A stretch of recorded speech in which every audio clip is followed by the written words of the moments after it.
I'm going to keep things very honest with you guys. Right now, my mindset is focused on next season. It's focused on pre-season. It's focused on Pochettino. It's focused on cutting the squad down. And it's focused on the players we're going to sign to hopefully get this squad right for next season. Realistically and honestly, I feel very indifferent after today's result. Even if we won every single game until the season ends, it doesn't really mean much at all. It's not going to give us much information for next season. It's all pretty meaningless at this point in time. And currently, all the remaining games we have left until the season ends, they're basically like nice distractions for the weekend. I mean, that's where we're at right now. So for those reasons, I can see things from like a pros and cons point of view. With the pros being things like Raheem Sterling getting a double. I mean, I can't remember the last time I've seen anyone score a double for us this season. A few decent performances from players today. But the cons, I mean, the cons remain the same. You know, it's 2 sloppy goals we conceded. Like, I was very surprised that, Johnson didn't start up front for Forest over Awoniyi. But again, he scored like against Southampton last week. You're just thinking to yourself, the threat and opportunities they're going to make for him, they're going to be very one-dimensional, right? It's going to be very obvious. And I'd like to think that, our defense and, the whole team's defending in general would be a lot better when it comes to coping against, limiting this guy from headed opportunities. So when Edouard Mendy made the first mistake, like in the first 15 minutes of the game, I mean, I was very disappointed, to keep things real with you. Like, listen, I understand that Mendy hasn't started a game since November, but I mean, come on. Like, you've been negotiating for your contract extension behind the scenes. Nothing's happening at this point in time. These are the areas you were making your name from. This is your bread and butter. Like, for the authority, like your height, there was no assertiveness then for Mendy to really deal with that header in the box. Awoniyi. I'm getting this guy's name wrong completely. Apologies, you guys. For all the good things we did, there's equally negatives that we're also producing at the same time. And like I said, I'm feeling absolutely indifferent right now. This is how our season's been. And yeah, this is why we deserve to be where we are this season. You know what? Let's discuss the details of the game today. Let's focus on the lineup. And we got bad news before this game even started, with KANTE now set to miss the entirety of the season because, as Lampard revealed before the game started, he picked up a groin injury. So I don't know how that's happened.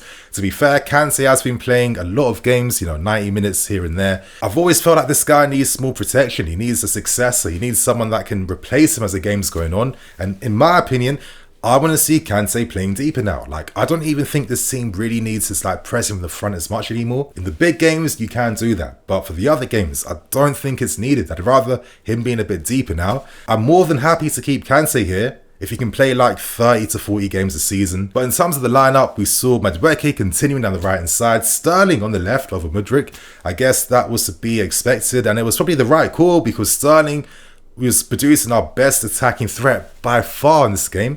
I'm going to discuss Sterling later on in this video. And we saw false 9 Joao Felix too, who, after watching this game, it's all nice saying things like false 9, but realistically, like, a team has to really be more familiar playing alongside one.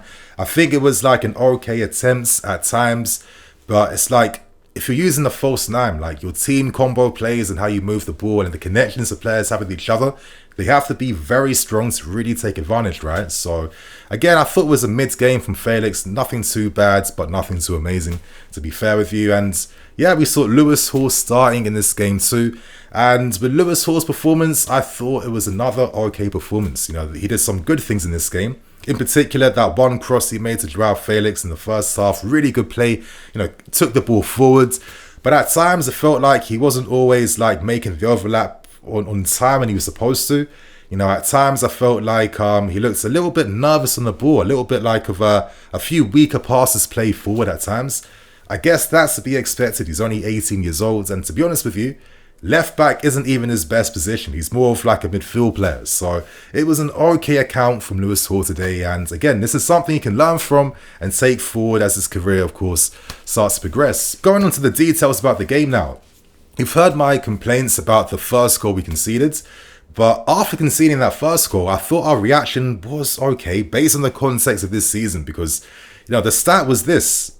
Every time we've conceded the first goal to oppositions, we've lost 14 games this season. That is, wow. That puts things into perspective even more. So the fact that at least we got 1 point from this, listen, it's not amazing, it's not great, but at least we didn't see another L and another loss today. And I think one of the main reasons as to why we were able to start getting back into the game was because we were really starting to really dominate that right-hand side. We were creating a lot of overlapping runs and opportunities for guys like Trevor Chalobah to get forwards, and I'll discuss Chalobah later on. Gallagher was making wide runs to the right-hand side too, freeing up space. We were making more third-man runs, and of course, Awoniyi MUDRYK, who, you know, today he did show his youthful inexperience at times. You know, at times, some great dribbling and 1v1 threat, but the decision-making wasn't perfect. And there was like one opportunity, yeah, where I think after Sterling made it 2-1 in our favour, Noni was through on goal. He had to square it to Conor Gallagher on the right hand side, and instead he was greedy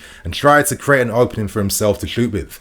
That is poor, and for the top teams like your Madrids, your Cities, Bayerns, these guys don't waste opportunities like that, yeah? They're not doing silly things like that. So again, we got great young talent and promise in the squad, but just because we spent big money on these guys, it doesn't mean that they can play like they're 30-year-olds.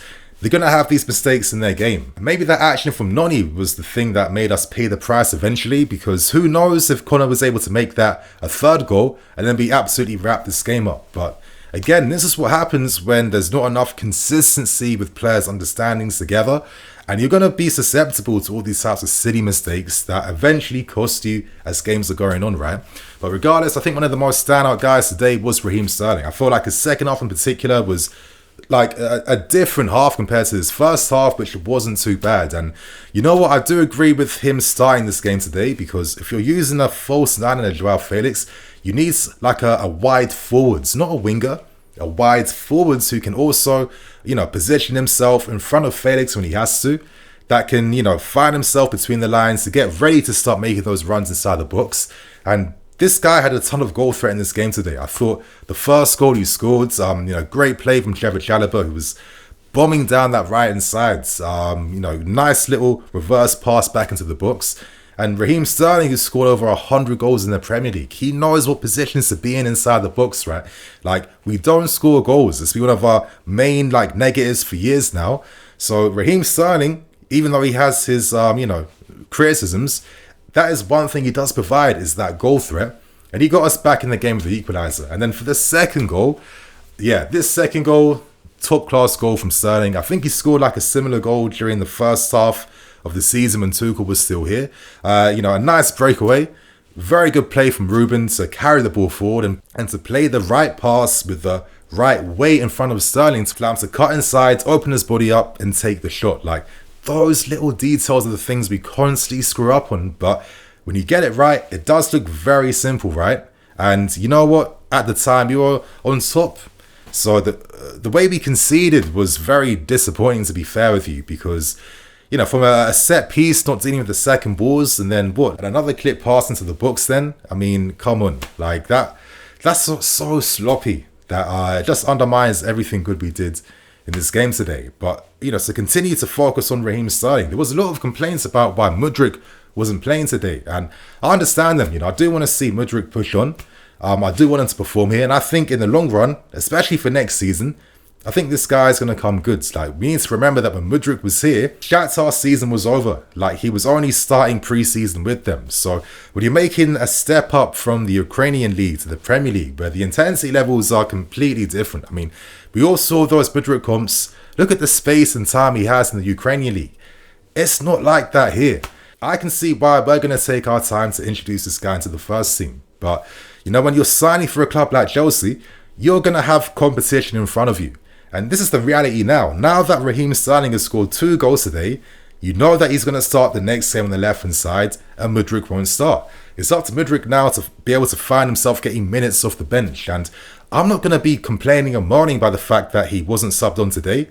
I think Frank made the right subs. I think Raheem Sterling, you know, based on the context of this game today, we're trying to win the game. Why am I going to disrupt the flow of Raheem Sterling down that left-hand side when so many positive things were happening?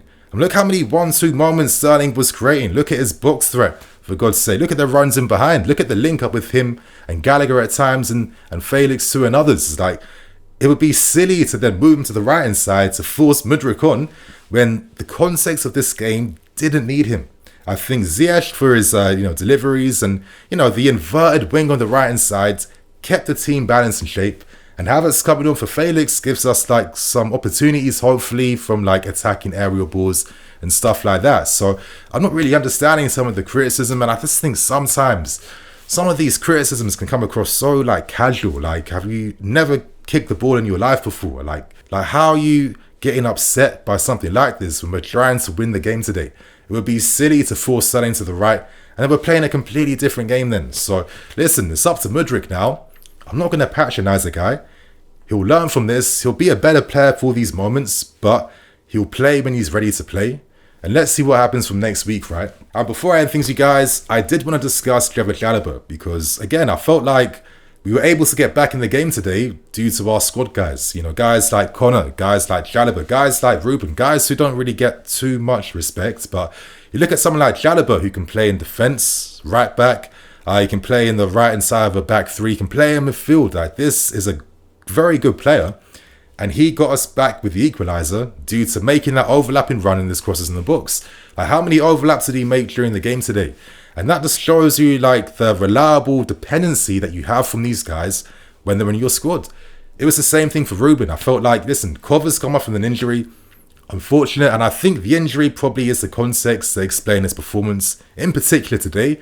But let's keep things real. I think that in general, his game has really fallen off a lot this season. He's not even carrying the ball as much as he used to do anymore. And I felt like when Ruben does play on that left-hand side in the midfield three, he does provide more threat in the final third.